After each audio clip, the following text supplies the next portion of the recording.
খলিশা ভিটা লক্ষ্মীপুর রাস্তায় দুর্দশায় চরম হয়রানি বাসিন্দাদের। প্রতিদিন দুর্ভোগ পোহাতে হচ্ছে এলাকার সহস্র মানুষকে। গোয়ালপাড়া জেলার খলিশি ভিটা লক্ষ্মীপুর সংযোজক রাস্তা, বিশেষ করে ধুমের ঘাট চারিয়ালি থেকে খলিশি ভিটা পর্যন্ত রাস্তার ভয়াবহ দশা। রাস্তায় বিশাল বিশাল গর্ত, এক পশলা বৃষ্টিতেই রাস্তার এক হাঁটু কাদা জমে, ফলে প্রতিদিন অসংখ্য মানুষকে দুর্ভোগ পোহাতে হচ্ছে। রাস্তার এই প্রায় দুর্দশায় প্রতিদিনই ছোটখাটো দুর্ঘটনা ঘটছে। স্থানীয় বাসিন্দারা বহুবার আবেদন নিবেদন করেও সুফল পাননি। এ নিয়ে আমাদের লক্ষ্মীপুরের প্রতিনিধি জহরুল ইসলামের এক প্রতিবেদন।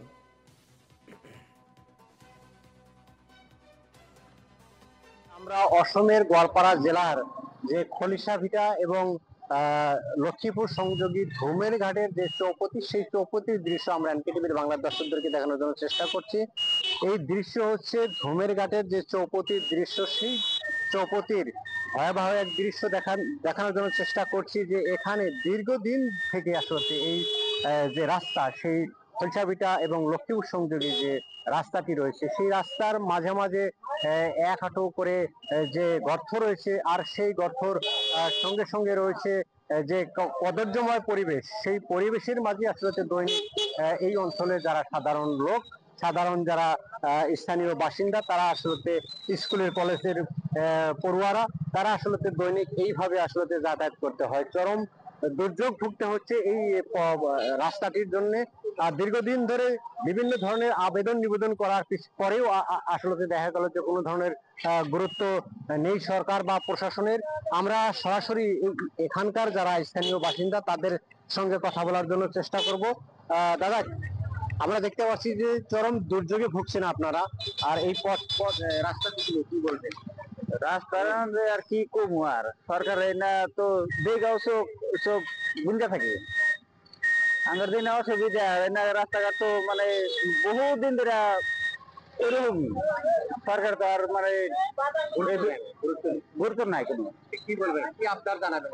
কি আবদার সরকারের মধ্যে এখন আঙ্গরে রাস্তাঘাট গুলা সরকারের কাছে অনুরোধ করতেছি, রাস্তাঘাট গুলা ঠিক করে জানি দেয়। পুনরায় আমরা এনকেটিভির বাংলার দর্শকদেরকে দেখানোর জন্য চেষ্টা করছি এই দৃশ্য হচ্ছে অসমের গোয়ালপাড়া জেলার যে ধুমের ঘাট, সেই ধুমের ঘাটের চৌপতির দৃশ্য আমরা এনকেটিভির বাংলার দর্শকদেরকে দেখানোর জন্য চেষ্টা করছি। সরাসরি আমরা কথা বলার জন্য চেষ্টা করব। এখানে দুজন দিদি দেখতে পাচ্ছি, সেই যাব আমরা। দিদি, একটু সময় দিবেন? এখানে আরো লোক আছে, তাদের সঙ্গে আমরা কথা বলবো। দাদা, কি বলবেন, এই যে রাস্তাটিকে নিয়ে চরম দুর্যোগে ভুগছেন কতদিন ধরে? এটা 1 বছর ধরে। 1 বছর থেকে? হ্যাঁ। কি কোনো ধরনের কাজ করেনি? কোনো কাজই করে নাই, গাড়ি মোটর সব বলে। কি বলবেন এখন সরকারের কাছে কি আবদার? আর সরকারের কাছে আবদার যে এই বিল্ডিংটা, ধমের ঘাট এই রাস্তাটা বলো, রাস্তা এটা রাস্তাটা ভালো করে দেওয়া আবেদন জানালাম আপনি সরকারের কাছে। এই দৃশ্য হচ্ছে অসমের গোয়ালপাড়া জেলার যে ধুমের ঘাট। সরাসরি আমরা দেখানোর জন্য চেষ্টা করছি। দৈনিক এই রাস্তাটি দিয়ে আসলে খলসা ভিটার থেকে লক্ষ্মীপুর সংযোগী 15-20 খানা যে বাস এবং ছোট ছোট গাড়িগুলো যাতায়াত করে। আর এর সঙ্গে এই কলেজ, স্কুল যারা পড়ুয়া, তারাও আসলে যাতায়াত করে। কিন্তু বিভাগের তরফ থেকে বা স্থানীয় বিধায়ক সংসদের তরফ থেকে কোনো ধরনের ব্যবস্থা করতে পারেনি। সরাসরি আমরা এই যে যাত্রী আছে তাদের সঙ্গে কথা বলার জন্য চেষ্টা করব। কেমন অসুবিধা পাচ্ছেন বলুন তো? কেমন অসুবিধা হচ্ছে?